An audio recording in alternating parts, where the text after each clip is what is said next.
হলো সাহরির সময়, ভোর রাতের সময়টা হলো দোয়া কবুলের সবচেয়ে মোক্ষম সময়। 24 ঘন্টার ভিতরে দোয়া কবুলের সবচেয়ে আদর্শ সময়, যে সময়ের দোয়া কবুলের সম্ভাবনা সবচেয়ে বেশি, সেটা হলো ভোর রাতের সময়টা। আল্লাহ সুবহানাহু ওয়া তাআলা ডেকে ডেকে বান্দার ক্ষমা ঘোষণা করেন, বিপদ আপদ দূর করেন, অসুখ বিসুখ দূর করেন।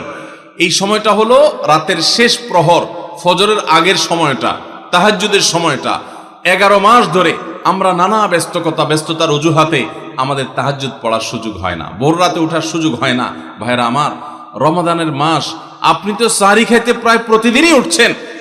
আপনার যেহেতু সাহরি খাওয়ার উদ্দেশ্যে উঠাই লাগে, তো আপনি কেন এই মাসে সাহরির সময়, ভোর রাতের এই সময়টাতে যখন আল্লাহর সাধারণ ক্ষমা ঘোষণা করেন, ওই সময়টাতে আপনি কেন শুধুমাত্র খেয়ে পরে আপনি মসজিদে চলে যাবেন ফজরের জন্য? অবশ্যই আপনি সাহরি খেতে উঠলে 2-5 মিনিট সময় বের করে বিশেষভাবে আল্লাহর কাছে দোয়ায় মনোনিবেশ করবেন। আমাদের একটা বড় ভুল হলো সাহরির এই সময়টাকে দোয়ায় আমরা মনোনিবেশ করি না। সম্ভব হলে 2 রাকাত নামাজ পড়েন, 4 রাকাত নামাজ পড়েন। সেটা যদি না পারেন, তো সাহরির খানার শেষে অথবা আগে আপনি আপনার রুমে গিয়ে লাইট বন্ধ করে নিরিবিলি জায়গায় একটু আল্লাহর কাছে হাত তুলে একটু চোখের পানি ফেলে চান, দোয়া করেন। দোয়ার এই সুযোগটা 11 মাস আপনি পান না, রমজান মাসে সাহরির উসিলায় পেয়েছেন, তো আপনি সেই সুযোগটা কেন হাতছাড়া করবেন? আমি বিনয়ের সাথে বলতে চাই, একজন মানুষের জন্য আমরা এই সুযোগটা হাতছাড়া না করি। আমি পারতপক্ষে কোনোদিন এই সুযোগটা হাতছাড়া করি না ভাইরা। যেদিন কিছুই করতে পারি না, ওইরকম দোয়া করার সময় হয়তো নাই, কোনো কারণে দেরি হয়ে গেছে উঠতে উঠতে, ওই দিন খাইতে খাইতে মনে মনে দোয়া করার চেষ্টা করি, প্লেটটা ধুইতে ধুইতে দোয়া করার চেষ্টা করি।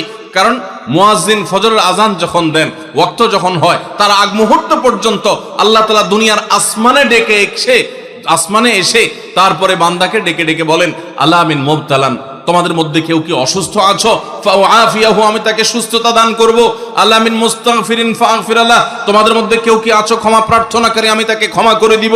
এভাবে ডেকে ডেকে আল্লাহ তাআলা দিতে থাকেন।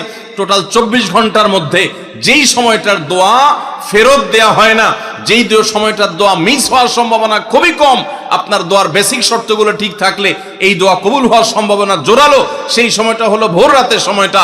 রমজান মাসে এই সময়টাতে দোয়ার যে সুযোগ তৈরি হয়, দোয়ার যে বিশাল সুযোগ আপনি পান, এই সুযোগটা হাতছাড়া করে আপনি শুধুমাত্র খেয়ে দিয়ে এই সময়টাকে পার করে দেন, এটা কখনো বুদ্ধিমানের কাজ হতে পারে না।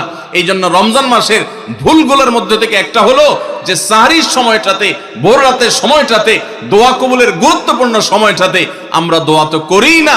অনেকে ওই সময় আজকাল সাহরি পার্টি বের করেছেন, তামাশা বের করেছেন, অনেকে টেলিভিশনের প্রোগ্রাম দেখেন। কোন চ্যানেলে সাহরির সময়ের কোন প্রোগ্রাম আমরাও মাঝে মধ্যে এগুলো আগে রেকর্ড করা থাকে। সাহরির সময় আমরা টেলিভিশনে প্রোগ্রাম করতে যাই না।